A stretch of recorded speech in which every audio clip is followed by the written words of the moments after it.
ತಿದ್ದಿಕೊಳ್ಳೋ ನಿನ್ನ ನೀ ಜಗವ ತಿದ್ದುವುದಿರಲಿ. ಇದು 75 ಡೇಸ್ನ 46ನೇ ದಿನ. ಬೆಳಿಗ್ಗೆ ಬೇಗ ಎದ್ದು ನೀರು ಕುಡಿದು ಫ್ರೆಶ್ ಅಪ್ ಆಗಿ ಗ್ರೌಂಡ್ಗೆ ಹೋಗೋ ಬದಲು ಇಲ್ಲಿಂದ 24 ಕಿಲೋಮೀಟರ್ ದೂರ ಇರೋ ದೇವಸ್ಥಾನದ ಕಡೆ ಸೈಕಲ್ ತಗೊಂಡು ಹೊರಟೆ. ಸುತ್ತಮುತ್ತ ಅಡಿಕೆ ತೋಟ, ಒಂದು ಕಡೆ ಕಾಡು, ಆಮೇಲೆ ಒಂದು ಸ್ವಲ್ಪ ದೂರ ಮನೆಗಳು. ಇಲ್ಲಿ ಹೋಗ್ತಾ ಇರೋ ಮಜಾನೇ ಬೇರೆ. ದೇವಸ್ಥಾನದ ಹೆಸರು ಉದ್ದಾಂಜನೇಯ ಅಂತ. ಹೋಗ್ತಾ ದಾರಿಲಿ ಚಾನಲ್ ಸಿಕ್ತು. ಅಲ್ಲಿ ಸ್ವಲ್ಪ ಫ್ರೆಶ್ ಅಪ್ ಆಗಿ ದೇವಸ್ಥಾನದ ಕಡೆ ಹೋಗೋಣ ಅಂತ ಸ್ವಲ್ಪ ಹೊತ್ತು ಈಜೋಡ್ಕೊಂಡು ರೆಡಿ ಆಗಾಯ್ತು. ಈ ಸೈಕಲ್ ಹತ್ಕೊಂಡು ಮತ್ತೆ ನಮ್ಮ ಜರ್ನಿನ ಕಂಟಿನ್ಯೂ ಮಾಡಿದೆ. ಅಲ್ಲಿಂದ ಬಹಳ ದೂರ ಹೋದ್ಮೇಲೆ ದೇವಸ್ಥಾನ ಸಿಗುತ್ತೆ. ದೇವಸ್ಥಾನ ತಲುಪಿ ದಣಿದಿದ್ದ ದೇಹಕ್ಕೆ ದೇವ್ರ ದರ್ಶನ ಕೊಟ್ಟು, ದೇವಸ್ಥಾನ ನಾವು ವ್ಯಾಸರ ಕಾಲದಲ್ಲಿ ಕೆತ್ತನೆ ಮಾಡಿರೋದು ಅಂತ ಹೇಳ್ತಾರೆ, ಆದರೆ ಅದಕ್ಕೆ ಸಾಕ್ಷಿ ಆಧಾರ ಯಾವುದೂ ಇಲ್ಲ. ಇಲ್ಲಿ ಪ್ರತಿದಿನ 9 ಗಂಟೆಯಿಂದ ರಾತ್ರಿ 8 ಗಂಟೆವರೆಗೂ ಅನ್ನದಾನ ನಡೆಯುತ್ತೆ.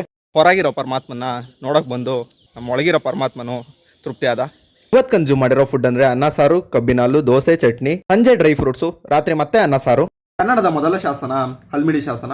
ಇದು ಕದಂಬರ ಕಾಕುತ್ಸವರ್ಮನ ಕಾಲದಲ್ಲಿ ರಚಿತವಾಗಿದೆ.